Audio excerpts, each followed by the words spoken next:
All right, let's take a look at the Northern Renaissance. In this case, we're going to take a look at the word humanism one more time. It's what is Christian humanism, though, not the sort of regular humanism that we looked at in an earlier screencast.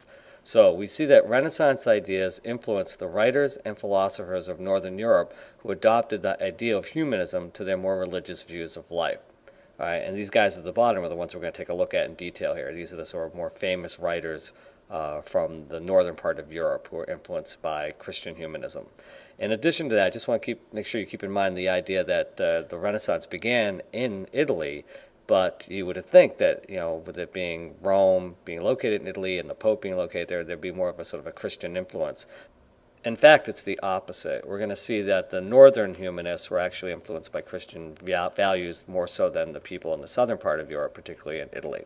So let's take a look at who these guys are and see what they're all about. Let's start off with this guy here. His name is Erasmus, okay, and he's a pretty famous writer. And in 1509, he wrote a book called The Praise of Folly, in which he poked fun at greedy merchants, heartsick lovers, quarrelsome scholars, and pompous priests.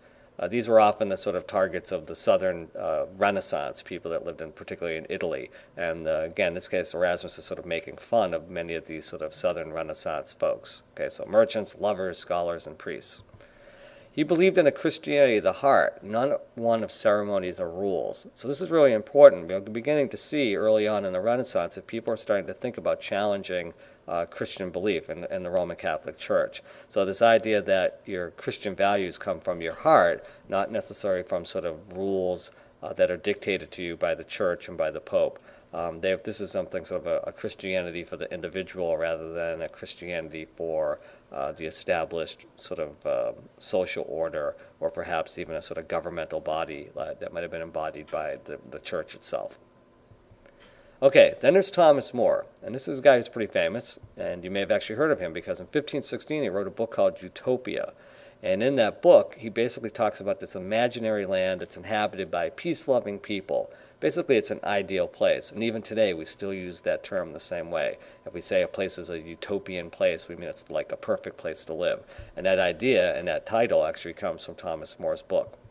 Now, in Utopia, there was no greed, there was no corruption, there was no war, there was no crime. Basically, all these things had been weeded out. In fact, things like gold and silver had no value at all. Lead was important because you could use it to make things. So in this case, Thomas More is talking about a society that will be dominated by Christian values as opposed to being dominated by, say, mercantile capitalist adventures to make money. So the merchant class of southern Italy, in this case, is sort of a target of his utopian ideal that Christianity should basically dictate how people behave, not trying to make money by being a merchant. And then there's Francois Rabelais, and basically he wrote a comic adventure called Gargantua and Pantagruel, but he wrote it in vernacular French. And what vernacular means is in common, everyday spoken French. That's important because he's writing a book in the language that people speak, not in Latin, which means this book would have been available to sort of common folks who could basically read French, and it wouldn't be just limited to the scholarly class who could only read Latin. So he believed that human beings were basically good and should live by their instincts rather than by religious rules. So again, we've got a Renaissance writer in the North who's promoting the sort of values of Christianity, but at the same time he's sort of criticizing the rules and regulations that are dictated by the Roman Catholic Church. So the Reformation hasn't occurred yet, but you can see where these guys, these writers, are planting the seeds for people to challenge the church. And then, of course, there's William Shakespeare, which I'm sure you've heard of. Now, he revealed the souls of men and women through scenes of dramatic conflict. So, we've got tragedies that he's written, like Macbeth, King Lear, Hamlet, and Romeo and Juliet. And then he also wrote a series of comedies, like A Midsummer Night's Dream, and also Much Ado About Nothing. And in many of these cases, some of his stories take place in Northern Europe, many of the tragedies, but some of the comedies take place in Southern Europe. And in fact, what's funny about them is in many ways he's making fun of people in Southern Europe. So again, quarrelsome priests and heartsick lovers and all those sorts of people that come up in his stories are really meant to be sort of critical of other aspects of the Renaissance that were taking place in Southern Europe. Okay, so those are some of the more famous writers. Let's take a look at this guy. This is Johann Gutenberg, and he's famous because he invented the printing press. Now, this is important because it allows people to basically make books. Now, we just talked about writers. Now, how do people get access to their writings? Gutenberg was a craftsman from Mainz, Germany. And essentially, he didn't really invent the printing press as much as he reinvented movable type. And he did this around 1440. The idea that you could actually make a press with movable type that could be manipulated to change the letters made it very efficient and quick to be able to print large volumes of books. Originally, the Koreans and the Chinese had used movable type, but it didn't really work well with those Asian languages, with Chinese characters in particular, and they sort of discarded them after a few centuries. But in Europe, the idea of using movable type for letters came around 1440, and it changes everything. Okay, so here's an example.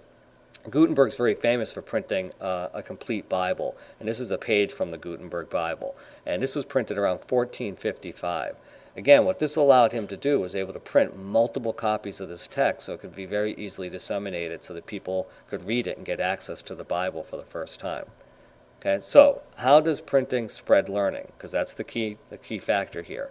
First of all, printers could produce hundreds of copies of books. All right, so all of a sudden you went from making one hand copy that might have taken years to copy by hand in a monastery to being able to print hundreds of copies of books without too much difficulty. And books were cheap enough that many people could buy them. So because it was easy to print them, and there were more of them, and the demand was high, basically what happens is that they become more affordable for people to purchase, and more people are going to want to get access to the books. Also, they produced religious works, as well as travel guides and medical manuals. So they weren't just printing Bibles, they were printing a whole host of books. In particular, the travel guides were meant for people who were going on pilgrimages to Rome, and as they went, they wanted to visit places along the way. And the idea that medical manuals could be produced meant that people could learn more about hygiene and health and taking care of themselves.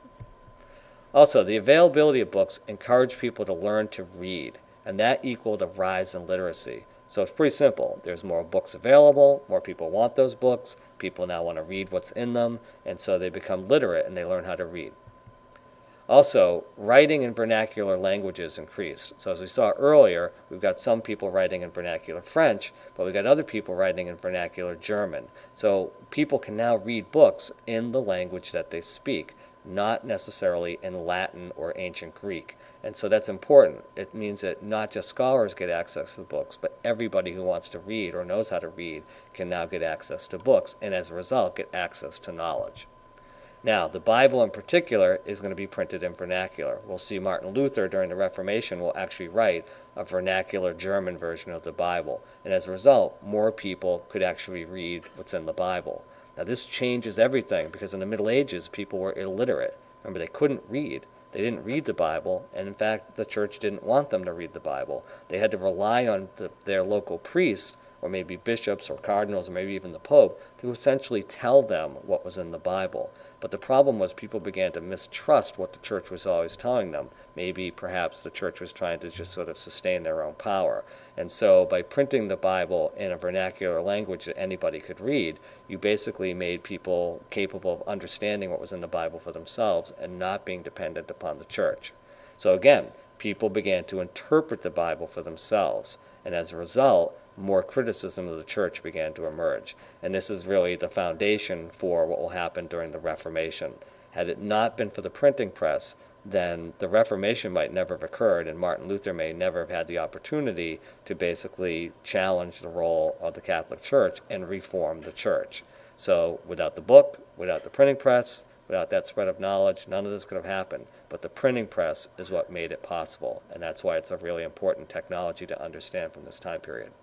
Okay, so there you go. The Northern Renaissance is a little bit different than what's going on in the South, and there's a lot more emphasis on writing and literacy and rethinking Christianity, perhaps, not rejecting it, but rethinking it, and that's somewhat different than what we saw in the Southern Renaissance, where there was a lot more emphasis on humanism and individual expression and art and things of that nature. But again, combined, you get a pretty good view of what the entire Renaissance was like, both North and South. All of these things changed the way that people in Europe were beginning to think.